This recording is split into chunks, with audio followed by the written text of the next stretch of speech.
Broadband இணைய வேகத்தை பற்றி நீங்கள் எப்போதாவது யோசித்திருக்கிறீர்களா?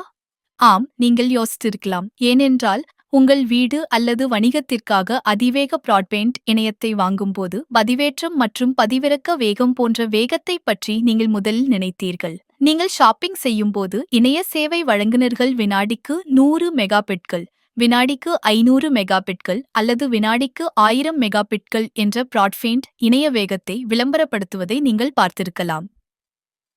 சரி, விளம்பரப்படுத்தப்படும் இந்த வேகங்கள் தொழில்நுட்ப ரீதியாக ஒரு நெட்வொர்க்கில் தரவு பயணிக்கும் வேகமல்ல.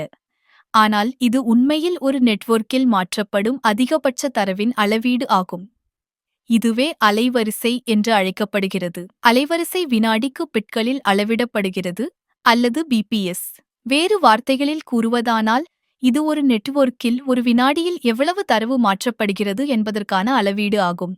உதாரணமாக, உங்களிடம் 100 மெகாபிட் இணைய சேவை இணைப்பு இருந்தால், ஒரு வினாடியில் அதிகபட்சமாக 100 மெகாபிட் தரவை மாற்ற முடியும் என்று அர்த்தம். அல்லது உங்களிடம் 500 மெகாபிட் இணைப்பு இருந்தால், ஒரு வினாடியில் அதிகபட்சமாக 500 மெகாபிட் தரவை மாற்ற முடியும் என்று அர்த்தம். எனவே 100 மற்றும் 500 மெகாபிட் இணைப்பு ஒரே வேகத்தில் தரவை அனுப்பினாலும், 500 மெகாபிட் இணைப்பு 100 மெகாபிட் இணைப்பை விட ஒரு வினாடியில் 5 மடங்கு அதிக தரவை மாற்ற முடியும் என்பதால் அது வேகமானது போல் தோன்றும். இதனால்தான் இணைய சேவை வழங்குநர்கள் தங்கள் இணைய இணைப்புகளை வேகங்களாக விளம்பரப்படுத்துகிறார்கள். எனவே ஒரு ஒப்புமையாக, ஒரு குழாய் வழியாக நீர் பாயும் ஒரு விளக்கப்படத்தை பயன்படுத்தலாம். மேலும் குழாயின் விட்டத்தை பொறுத்து அதன் வழியாக எவ்வளவு தண்ணீர் பாய முடியும் என்பதை அது நேரடியாக பாதிக்கும். எனவே சிறிய விட்டம் கொண்ட குழாய் குறைந்த அலைவரிசை இணைப்பை குறிக்கும், மேலும் பெரிய விட்டம் கொண்ட குழாய் அதிக அலைவரிசை இணைப்பை குறிக்கும். எனவே நீங்கள் பார்க்க முடியும் என 2 குழாய்களிலும் நீரின் ஓட்டம் ஒரே விகிதத்தில் பயணிக்கிறது. ஆனால் கீழ் குழாய் மேல் குழாயை விட அகலமாக இருப்பதால் அது ஒரு சிறிய குழாயை விட ஒரே நேரத்தில் அதிக தண்ணீரை பாயச் செய்ய முடியும். இது மறுமுனையில் உள்ள கொள்கலனை மிக வேகமாக நிரப்ப முடியும். எனவே இது ஒரு இணைய இணைப்பைப் போலவே செயல்படுகிறது. இந்த 2 இணைப்புகளும் இணையத்திலிருந்து 4 ஜிகாபைட் அளவிலான வீடியோவை பதிவிறக்கினால், 500 மெகாபிட் இணைப்பு உங்கள் கணினியில் வீடியோவை மிக வேகமாக பதிவிறக்கம் செய்ய முடியும். எனவே கோட்பாட்டில் 100 மெகாபிட் இணைப்பு 4 ஜிகாபைட் வீடியோவை பதிவிறக்க சுமார் 5½ நிமிடங்கள் ஆகும். 500 மெகாபிட் இணைப்பு ஒரு நிமிடத்திற்கு மேல் மட்டுமே எடுக்கும்.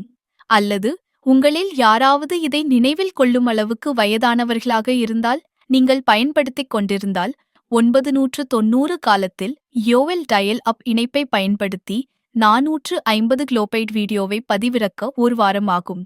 இப்போது இது அமெரிக்கன் ஆன்லைன் உங்கள் இணைப்பை தற்செயலாக துண்டிக்காது என்பதையும், உங்கள் வீட்டில் யாரும் உங்கள் தொலைபேசியை பயன்படுத்த விரும்புவதில்லை என்பதையும் வழங்குகிறது. ஏனெனில் இது உங்களை துண்டிக்கச் செய்யும், பின்னர் நீங்கள் மீண்டும் இணைக்க வேண்டும், மேலும் நீங்கள் பதிவிறக்கத்தை மீண்டும் புதிதாக மறுதொடக்கம் செய்ய வேண்டும். எனவே மீண்டும் இந்த கணக்கீடுகள் காகிதத்தில் மட்டுமே உள்ளன. ஏனெனில் உண்மையான உலகில் இணைய போக்குவரத்து, தாமதம் மற்றும் உபகரணங்கள் உள்ளன. அவை பதிவிறக்கம் செய்ய எடுக்கும் உண்மையான நேரத்தை பாதிக்கும். ஆனால் சொல்லத் தேவையில்லை. உங்களிடம் அதிக அலைவரிசை இருந்தால் உங்கள் இணைய அனுபவம் வேகமாகவும் மென்மையாகவும் இருக்கும்.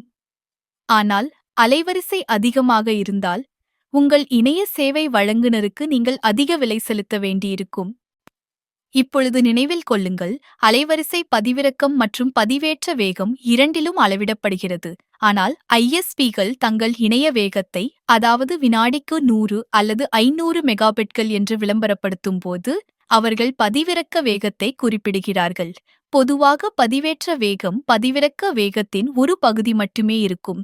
உதாரணமாக, ஒரு ஐஎஸ்பி வினாடிக்கு 10 மெகாபிட்களாக இருக்கலாம்.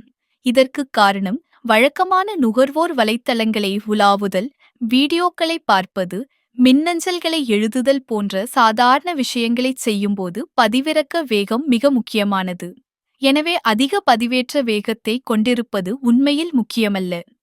ஆனால் நுகர்வோர் ஒரு வணிகத்தை நடத்தி, அவர்கள் தொடர்ந்து பெரிய கோப்புகளை பதிவேற்றினால் அல்லது அவர்கள் ஒரு நேரடி ஸ்ட்ரீமராக இருந்தால், எடுத்துக்காட்டாக யூடியூப் இல் வேகமான பதிவேற்ற வேகம் தேவைப்படும்.